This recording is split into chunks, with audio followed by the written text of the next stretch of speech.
Congress MP ಆದರೆ ಒಳ್ಳೇದು ನಮ್ಗೆ. ಕಾಂಗ್ರೆಸ್ ಗ್ಯಾರಂಟಿ ಯೋಜನೆ ಕೊಟ್ಟಿರೋದನ್ನ ಬಿಜೆಪಿ ಅವ್ರು ಯೂಸ್ ಮಾಡ್ತಾ ಇಲ್ವಾ? ರಾಹುಲ್ ಗಾಂಧಿ ಅವರು ಅದಕ್ಕೆ ನಮ್ಮ ಸೋಮಶೇಖರ್ ಗೌಡ್ರು ಯಾರಿಗೆ ಹೇಳ್ತಾರೋ ಅವ್ರಿಗೆ ವೋಟ್ ಮಾಡ್ತೀವಿ ನಾವು. ಬರೀ ದೇವಸ್ಥಾನ ಕಟ್ಬಿಟ್ಟು ರೋಡ್ಗಳು ಮಾಡ್ಬಿಟ್ರೆ ಜನ ದೇವಸ್ಥಾನ ಮುಂದೆ ಭಿಕ್ಷೆ ಕೂತ್ಬಿಡ್ಬೇಕಾ ಕುತ್ಕೊಂಡು?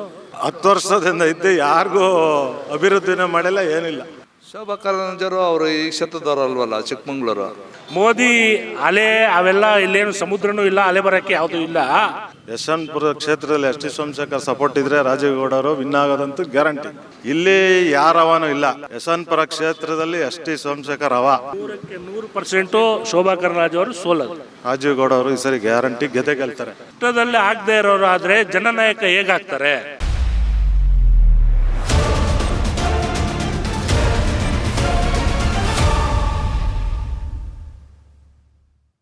ನಾವಿವತ್ತು ಬೆಂಗಳೂರು ನಾರ್ತ್ ಲೋಕಸಭಾ ಕ್ಷೇತ್ರದಲ್ಲಿ ಇದ್ದೀವಿ, ಹಾಗೆ ಯಶವಂತಪುರ ವಿಧಾನಸಭಾ ಕ್ಷೇತ್ರದಲ್ಲಿ ಇದ್ದೀವಿ. ಇಲ್ಲಿನ ಜನರಿಗೆ MP ಯಾರಾದರೆ ಒಳ್ಳೆಯದು, ಕೆಂಗೇರಿ ಉಪನಗರ ಇದು. ಇಲ್ಲಿನ ಜನರಿಗೆ ಯಾರು MP ಆದರೆ ಒಳ್ಳೆಯದು ಅನ್ನೋದ್ರ ಬಗ್ಗೆ ಆಡ್ತಾರೆ. ಹಾಗೆ ಪ್ರಧಾನಮಂತ್ರಿ ಯಾರಾದರೆ ಒಳ್ಳೆಯದು, ಮತ್ತು ಸಿಟ್ಟಿಂಗ್ MP ಕೆಲಸಗಳನ್ನು ಮಾಡ್ತಿದ್ದಾರಾ, MLA ಅವರು ಅಭಿವೃದ್ಧಿ ಕೆಲಸಗಳನ್ನು ಮಾಡ್ತಿದ್ದಾರಾ ಅನ್ನೋದ್ರ ಬಗ್ಗೆ ಅವ್ರ ಬಾಯಿಂದನೇ ತಿಳ್ಕೊಳ್ಳೋಣ. ಸರ್ ನಮಸ್ತೆ. ಸರ್, ಇಲ್ಲಿ ನಾವು ಯಶವಂತಪುರ ಕ್ಷೇತ್ರದ ಮತದಾರರು. ಸರ್ ಒಂದು ನಿಮಿಷ, ನಿಮಗೆ MP ಯಾರಾದರೆ ಒಳ್ಳೆಯದು ಅಂತ ಅನ್ಸುತ್ತೆ ನಿಮಗೆ?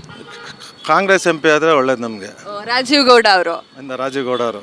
ಶೋಭಾ ಕರಂದ್ಲಾಜೆ ಅವರು ಒಂದೂರಿಂದ ಇಲ್ಲಿಗೆ ಬಂದವ್ರೆ. ಇಲ್ಲೇ ಇದ್ದಂಥವ್ರು ಅವರು ಯಶವಂತಪುರ ಕ್ಷೇತ್ರದಲ್ಲಿ. ಈಗ ಅಲ್ಲಿಂದ ಇಲ್ಲಿಗೆ ಬಂದವ್ರೆ, ಏನು ಅಭಿವೃದ್ಧಿ ಮಾಡಿಲ್ಲ. ಕಾಂಗ್ರೆಸ್ಸಿಂದ ಆದರೆ ನಮಗೆ ತುಂಬ ಒಳ್ಳೆಯದು. ರಾಜೀವ್ ಗೌಡ ಅವರು ಈ ಸರಿ ಗ್ಯಾರಂಟಿ ಗೆಲ್ತಾರೆ. ಇಲ್ಲಿ ಯಾರ ಹವಾನೂ ಇಲ್ಲ. ಯಶವಂತಪುರ ಕ್ಷೇತ್ರದಲ್ಲಿ ಎಸ್ ಟಿ ಸೋಮಶೇಖರ್ ಹವಾ. ಮೋದಿಗಿದಿ ಇಲ್ಲ. ಅಲ್ಲಿ ಮೋದಿಗಿನ್ನ ಹವಾ ಇರೋದು ಎಸ್ ಟಿ ಸೋಮಶೇಖರ್ದು. MLA ಅವರು ಎಸ್ ಟಿ ಸೋಮಶೇಖರ್ ಅವ್ರದ್ದೇ ಹವಾ ಇಲ್ಲಿ. ಯಶವಂತಪುರ ಕ್ಷೇತ್ರನೇ ಅವ್ರದ್ದೇ ಅವ್ರದ್ದೇ ಹವಾ ಇಲ್ಲಿ. ಹಾಗಾದ್ರೆ ಈ ಸಲ ರಾಜೀವ್ ಗೌಡ ಅವರು ಗೆದ್ರೆ ನಿಮ್ಗೆ ಒಳ್ಳೇದು ಅಂತ ಅನ್ಸುತ್ತೆ?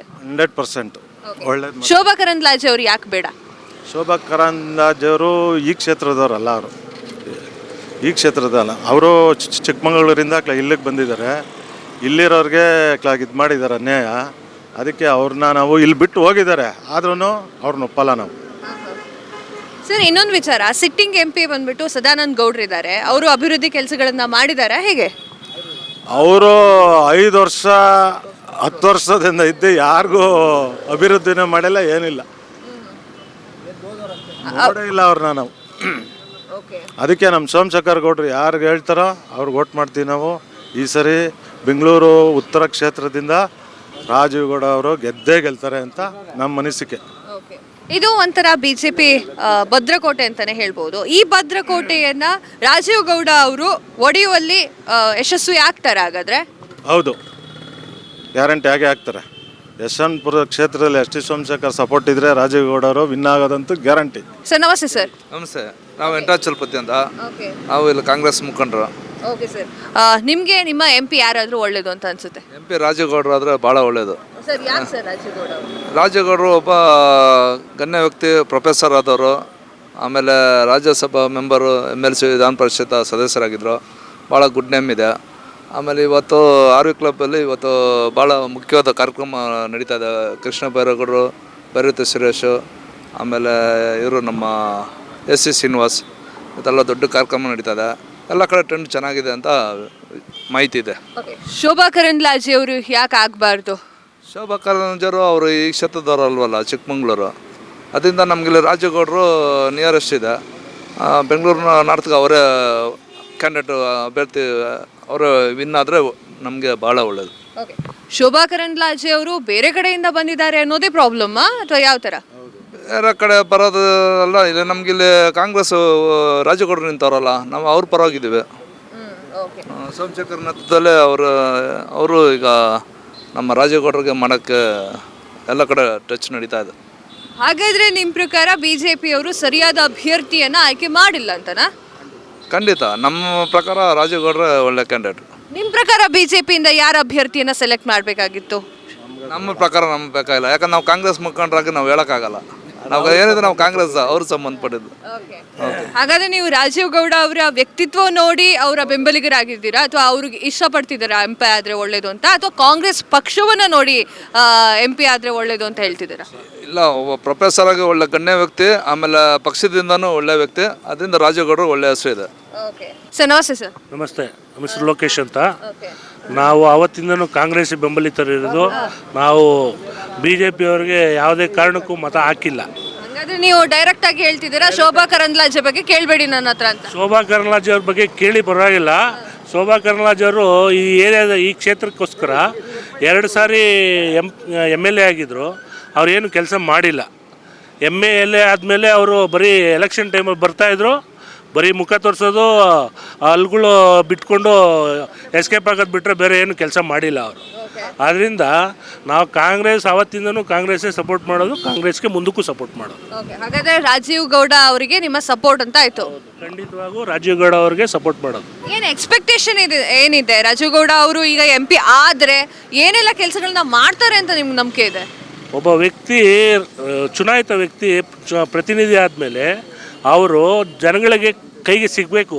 ಈಗ ಸದಾನಂದ ಗೌಡರಾಗಲಿ 2 ಸತಿ ಗೆದ್ದರು. ಸದಾನಂದ ಗೌಡರು ಏನಾದರೂ ದೊಡ್ಡ ದೊಡ್ಡ ಗಣ್ಯ ವ್ಯಕ್ತಿಗಳ ಕಾರ್ಯಕ್ರಮ ಇದ್ದರೆ ಅವ್ರು ಬಂದು ಇಲ್ಲಿ ಮುಖ ತೋರಿಸೋದು ಬಿಟ್ಟರೆ ಬೇರೆ ಯಾವ ಕಾರ್ಯಕ್ರಮಕ್ಕೂ ಅವ್ರು ಬಂದಿದ್ದು ಜನ ಯಾರೂ ನೋಡೂ ಇಲ್ಲ, ಅವ್ರನ್ನ ನಿರೀಕ್ಷೆ ಮಾಡೋಕ್ಕೆ ಆಗ್ತಾಯಿಲ್ಲ. ಅದರಿಂದ ನಾವೆಲ್ಲ ಅವತ್ತಿಂದ ನಮ್ಮ ಕುಟುಂಬ ಸಮೇತವಾಗಿ ನಾವು ಕಾಂಗ್ರೆಸ್ಗೆ ಸಪೋರ್ಟ್ ಮಾಡ್ತಾ ಇರೋದು. ಕಾಂಗ್ರೆಸ್ಸಲ್ಲೇ ನಾವು ಮತ ಹಾಕ್ತಾ ಇರೋದು. ಕಾಂಗ್ರೆಸ್ ಗ್ಯಾರಂಟಿ ಯೋಜನೆಗಳ ಬಗ್ಗೆ ಹಲವಾರು ಮಾತನಾಡ್ತಾ ಇದ್ದಾರೆ. ಕಾಂಗ್ರೆಸ್ ಗ್ಯಾರಂಟಿ ಯೋಜನೆ ಬಂದ ಮೇಲಿಂದ ಜನಗಳು ಸೋಂಬೇರಿ ಆಗ್ತಿದ್ದಾರೆ ಅಂತ ನಿಮ್ಗೆ ಅನಿಸ್ತಾ ಇದೆಯಾ? ಹೌದು ಅಂತ? ಕಾಂಗ್ರೆಸ್ ಗ್ಯಾರಂಟಿ ಯೋಜನೆ ಕೊಟ್ಟಿರೋದನ್ನ BJP ಅವ್ರು ಯೂಸ್ ಮಾಡ್ತಾ ಇಲ್ವಾ? ಯಾರು BJP ಅವ್ರು ತೊಗೊಳ್ತಾಳೆ ಇಲ್ವಾ? 2,000 ರೂಪಾಯಿ ಯಾರು ತೊಗೊಳ್ತಾ ಇಲ್ವಾ? ತೊಗೊಳ್ತಾ ಇರೋದು ಇವಾಗ. ಹಂಗಾರೆ ಕಾಂಗ್ರೆಸ್ನವರು ಬಸ್ಸಲ್ಲಿ ಬಿಟ್ಟಿ ಭಾಗ್ಯ ಯೂಸ್ ಮಾಡ್ತಾ ಇಲ್ವಾ? ಬಿಟ್ಟಿ ಭಾಗ್ಯ ಅಂತ ಹೇಳ್ತಾರಲ್ಲ. ಇವಾಗ ಕೇಂದ್ರದಲ್ಲಿ ಎಲೆಕ್ಷನ್ ಹತ್ರ ಬರ್ತಾಯಿದೆ ಅಂತ ಅಂದ್ಬಿಟ್ಟು 2 ರೂಪಾಯಿ ಪೆಟ್ರೋಲು, 2 ರೂಪಾಯಿ ಡೀಸೆಲ್ ಎಲ್ಲ ಕಡಿಮೆ ಮಾಡಿದ್ರು. UPನಲ್ಲಿ ಮೊನ್ನೆ ಇದೇ ಥರ ಒಂದು ಹುಡುಗ 14 ವರ್ಷದ 12 ವರ್ಷದ ಹುಡುಗ ಕೇಳಿದ್ನಲ್ಲ, ಏನು ಕಟ್ತೀರ ಮಂದಿರ, ಅದ್ರ ಬದಲು ಒಂದು ಸ್ಕೂಲ್ ಕಟ್ಟಿ ನಾನು ಓದಿ IAS ಆಗ್ತೀನಿ, IPS ಆಗ್ತೀನಿ ಅಂದ. ಅದ್ರ ಬಗ್ಗೆ ಮಾತಾಡೋಕ್ಕಾಗಲ್ವಾ? ಬರೀ ದೇವಸ್ಥಾನ ಕಟ್ಬಿಟ್ಟು ರೋಡ್ಗಳು ಮಾಡಿಬಿಟ್ರೆ ಜನ ದೇವಸ್ಥಾನ ಮುಂದೆ ಭಿಕ್ಷೆ ಬಿಡಬೇಕಾ ಕೂತ್ಕೊಂಡು? ರೋಡಲ್ಲಿ ವಾಸ ಮಾಡೋಕ್ಕಾಗತ್ತಾ? ಜನಗಳಿಗೆ ಅನುಕೂಲ ಆಗೋಂಥ ಕೆಲಸ ಮಾಡಬೇಕು ಯಾವತ್ತೇ ಆದರೂ. ಅದು ಬಿಟ್ಬಿಟ್ಟು ದೇವಸ್ಥಾನ ಕಟ್ಬಿಟ್ಟೆ, ರೋಡ್ ಮಾಡಿಬಿಟ್ಟೆ ಅಂತಂದರೆ ರೋಡಲ್ಲಿ ದೇವಸ್ಥಾನದಲ್ಲಿ ಭಿಕ್ಷೆ ಬಿಡೋಕ್ಕಾಗತ್ತಾ ಕೂತ್ಕೊಂಡು? ಆ ಥರ ಅಲ್ಲ. ಕಾಂಗ್ರೆಸ್ ಸರ್ಕಾರ ಜನಪರವಾದ ಸರ್ಕಾರ. ಅದರಿಂದನೇ ನಾವು ಕಾಂಗ್ರೆಸ್ಗೆ ಮತ ಚಲಾಯಿಸೋದು. ಅಂದರೆ ನೀವು ಹೇಳೋ ಪ್ರಕಾರ 2 ಸರ್ಕಾರದವರು ಗ್ಯಾರಂಟಿ ಕೊಟ್ಟಿದ್ದಾರೆ, ನಮ್ಮ ಗ್ಯಾರಂಟಿ ಸ್ವಲ್ಪ ಹೈಲೈಟ್ ಆಗ್ತಿದೆ ಅಂತ? ಜನಗಳಿಗೆ ಯೂಸ್ ಆಗ್ತಾ ಇದೆ, ಅನುಕೂಲ ಆಗ್ತಾ ಇದೆ. ಈಗ ಹೈಲೈಟ್ ಆಗೋ ಪ್ರಶ್ನೆ ಬರಲ್ಲ. ಬಡವರ ಪರವಾಗಿರೋ ಸರ್ಕಾರ ಯಾವುದು ಅಂತ ಅಂದರೆ ಕಾಂಗ್ರೆಸ್ ಸರ್ಕಾರ. ಅದರಿಂದ ಕಾಂಗ್ರೆಸ್ ಪಕ್ಷಕ್ಕೆ ವೋಟ್ ಹಾಕಬೇಕು ಅಂತ ನಾವು ಹೇಳ್ತಾರೆ. ಈ ಒಂದು ಬೆಂಗಳೂರು ನಾರ್ತಲ್ಲಿ ಮೋದಿ ಹವಾ ಅಥವಾ ಮೋದಿ ಅಲೆ ಅಂತಾನೆ ಹೇಳ್ತಾರಲ್ವಾ, ಅಲೆ ಇದೆಯಾ? ಹೇಗೆ ಮೋದಿ ಅಲೆ ಬಂದು ಮೋದಿ ಅಲೆ ಅವೆಲ್ಲ ಇಲ್ಲೇನು ಸಮುದ್ರನೂ ಇಲ್ಲ, ಅಲೆ ಬರೋಕ್ಕೆ ಯಾವುದೂ ಇಲ್ಲ. ಇಲ್ಲಿ ಬೆಂಗಳೂರಲ್ಲಿ ಜನ ಮತದಾರರು ಭಾಳ ಬುದ್ಧಿವಂತರಿದ್ದಾರೆ. ಇವರು ಏನು ಹೇಳ್ತಾರಲ್ಲ, ಆ ಥರ ಎಲ್ಲ ಆಗಲ್ಲ. ಕಾಂಗ್ರೆಸ್ ಪಕ್ಷನೇ ಅಧಿಕಾರಕ್ಕೆ ಬರೋದು. ನಾವು ಇಲ್ಲಿ ಎಲ್ಲ ರಾಜೀವ್ ಗೌಡರಿಗೆ ಮತ ಚಲಾಯಿಸೋದು. ಹಾಗಾದರೆ ಈ ಬಾರಿ ಶೋಭಕ್ಕ ಅವರು ಸೋಲ್ತಾರೆ ಅಂತ ನೀವು ಹೇಳ್ತಾ ಇದ್ದೀರಾ? 100% ಶೋಭಾ ಕರಂದ್ಲಾಜೆ ಅವರು ಸೋಲೋದು. ಉಡುಪಿನಲ್ಲಿ ಗೆದ್ದಿದ್ರಲ್ಲ, ಅಲ್ಲಿಂದ ಯಾಕೆ ಗೋ ಬ್ಯಾಕ್ ಮಾಡಿದ್ರು? ಯಾಕೆ ಮಾಡಿದ್ರು ಹೇಳಿ? ಅಲ್ಲ, ಅವ್ರಿಗೆ ಭಾಷೆ ಅದು ಬರುತ್ತಾ ಬಿಡುತ್ತಾ ಅದು ನಮಗೆ ಬೇಕಾಗಿಲ್ಲ. ಈಕೆ ಫಸ್ಟು ಇಲ್ಲಿ MLA ಆಗಿದ್ರಲ್ಲ, ಏನು ಕೆಲಸ ಮಾಡಿಕೊಟ್ಟಿದ್ದಾರೆ? ಯಶವಂತಪುರ ವಿಧಾನಸಭೆಗೆ ಅವರೇ MLA ಆಗಿದ್ದು. ಏನು ಕೆಲಸ ಮಾಡಿಕೊಟ್ಟಿದ್ರು? ಏನೂ ಮಾಡಿಕೊಟ್ಟಿಲ್ಲ ಅವರು, ಅಷ್ಟೇ. ಈಗ ST ಸೋಮಶೇಖರ್ ಅವರು MLA ಆಗಿದ್ದಾರೆ, ಹೇಗೆ ವರ್ಕ್ ಮಾಡ್ತಿದ್ದಾರೆ ಅವರು? ST ಸೋಮಶೇಖರ್ ಅವರು ಜನಗಳ ಪರವಾಗಿ ನಿಂತಿದ್ದಾರೆ. ಪ್ರತಿಯೊಂದು ಮನೆಯಲ್ಲಿ ನೀವು ಒಂದು ಮಗು ಹುಟ್ಟಿದೆ, ಅದಕ್ಕೆ ನಾಮಕರಣಕ್ಕೆ ಬನ್ನಿ ಅಂದರೆ ಬರ್ತಾರೆ. ಒಂದು ಸಾವಾಗಿದೆ ಬನ್ನಿ ಅಂದರೆ ಬರ್ತಾರೆ. ಒಂದು ಕಷ್ಟ ನೀವು ರಾತ್ರಿ 12 ಗಂಟೆಲಿ ಕರೀರಿ, ಅವರು ಅರ್ಧ ಗಂಟೆಲಿ ಅಲ್ಲಿರ್ತಾರೆ. ಆದರೆ ಎಲ್ಲೋ ಇರೋರನ್ನ ನಾವು ಹುಡ್ಕೊಂಡು ಹೋಗೋಕ್ಕಾಗಲ್ಲ. ನಿಮ್ಮ ಪ್ರಕಾರ ಜನನಾಯಕರು ಅಂತಂದರೆ ಜನಗಳ ಕೈಗೆ ಸಿಗಬೇಕು, ಅವ್ರ ಕಷ್ಟಗಳನ್ನು ಅವರ ಖುಷಿಗಳನ್ನು ಹಂಚ್ಕೊಳ್ಬೇಕು ಅವರು ಅಂತ ಅರ್ಥ. ಕಷ್ಟದಲ್ಲಿ ಆಗದೆ ಇರೋರು ಆದರೆ ಜನನಾಯಕ ಹೇಗಾಗ್ತಾರೆ? ಅದು ನಮ್ಮ ಪ್ರಶ್ನೆ. ಕಷ್ಟಕ್ಕೆ ಜನಗಳ ನಾವು 5 ವರ್ಷಕ್ಕೊಂದು ಸತಿ ಅವ್ರಿಗೆ ಮತ ಹಾಕಿರ್ಬೋದು. ಅವ್ರದ್ದು ನಮ್ಮ ಕಷ್ಟಕ್ಕೆ ಸ್ಪಂದಿಸಿದ ಮೇಲೆ ಅವರು ಜನನಾಯಕ ಆಗೋದು. ಇಲ್ಲಾಂದರೆ ಜನನಾಯಕ ಹೇಗಾಗ್ತಾರೆ? ಸರ್, ಹಾಗಾದ್ರೆ ಮುಂದಿನ ಪ್ರಧಾನಮಂತ್ರಿ ಯಾರಾದರೆ ಒಳ್ಳೇದು ಅಂತ ಅನ್ಸುತ್ತೆ ನಿಮಗೆ? ರಾಹುಲ್ ಗಾಂಧಿ ಅವರು. ರಾಹುಲ್ ಗಾಂಧಿ ಅವರೇ ಯಾಕೆ? ಕಾಂಗ್ರೆಸ್ ಪಕ್ಷ ಅಧಿಕಾರಕ್ಕೆ ಬಂದ ಮೇಲೆ ರಾಹುಲ್ ಗಾಂಧಿ ಅವರು ಪ್ರಧಾನಮಂತ್ರಿ ಆಗ್ತಾರೆ ಅಂತ ನಮ್ಮ ಅನಿಸಿಕೆ. ಮಲ್ಲಿಕಾರ್ಜುನ್ ಖರ್ಗೆ ಅವರಿಗೂ ಒಂದು ಅವಕಾಶವನ್ನು ಕೊಟ್ಟು ನೋಡಿದ್ರೆ ಒಳ್ಳೇದಲ್ವಾ? ಅದು ಹೈಕಮಾಂಡ್ ಏನು ನಿರ್ಧಾರ ತಗೊಳುತ್ತೋ ಅದ್ರ ಮೇಲೆ ಡಿಸೈಡ್ ಆಗುತ್ತೆ. ಎಲ್ಲ ಪಕ್ಷದ ಈಗ INDA ಅಂತ ಏನು ಮಾಡಿದ್ದಾರೆ, ಎಲ್ಲರೂ ಸೇರಿ ಏನು ಒಮ್ಮತ ತಗೋತಾರೋ ಅದ್ರ ಮೇಲೆ ಡಿಸೈಡ್ ಮಾಡ್ತಾರೆ. ಪ್ರಧಾನಿ ನರೇಂದ್ರ ಮೋದಿ ಅವರು 10 ವರ್ಷಗಳ ಕಾಲ ಅಧಿಕಾರವನ್ನು ಆಡಳಿತ ಮಾಡಿದ್ದಾರೆ. ಅಧಿಕಾರದ ಅವಧಿ 10 ವರ್ಷ ಆಗಿತ್ತು.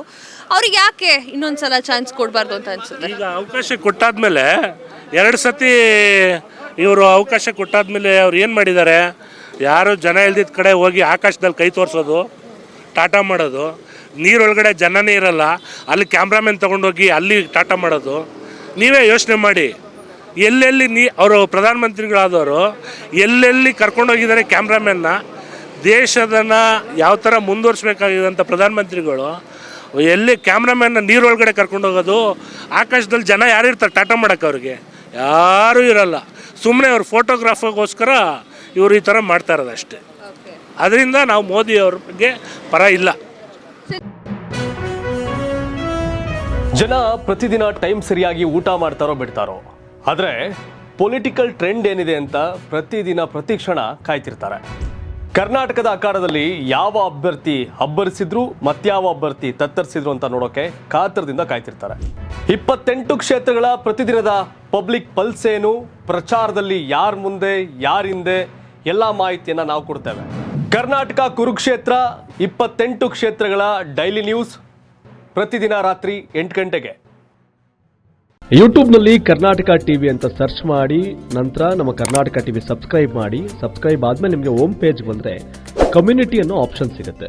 ಈ ಕಮ್ಯುನಿಟಿ ಆಪ್ಷನ್ ಕ್ಲಿಕ್ ಮಾಡಿದ್ರೆ ನಿಮ್ಮ ಕೆಳಗಡೆ 28 ಲೋಕಸಭಾ ಕ್ಷೇತ್ರಗಳ ಒಂದು ಪೋಲ್ ಕ್ರಿಯೇಟ್ ಮಾಡಲಾಗಿದೆ. ನೀವು ಹೋಗಿ 28 ಕ್ಷೇತ್ರಗಳಲ್ಲಿ ಯಾರು ಗೆಲ್ತಾರೆ, ಯಾರು ಗೆಲ್ಲಬೇಕು, ನಿಮ್ಮ ಸಪೋರ್ಟ್ ಯಾರಿಗೆ ಅಂತ ಅಲ್ಲಿ ನೀವು ಕ್ಲಿಕ್ ಮಾಡ್ಬೋದು, ಅಂದರೆ ವೋಟ್ ಮಾಡ್ಬೋದು. ಇಲ್ಲೇನು ವೋಟಿಂಗ್ ಆಗುತ್ತೆ ನಾವು ಪ್ರತಿದಿನ ನಾವು ನ್ಯೂಸಲ್ಲಿ ನಿಮಗೆ ಅಪ್ಡೇಟ್ ಮಾಡ್ತಿರ್ತೀವಿ. ಇದು ಮತದಾನದ ದಿನದವರೆಗೂ ಕೂಡ ಈ ಪೋಲಿಂಗ್ ಓಪನ್ ಇರುತ್ತೆ.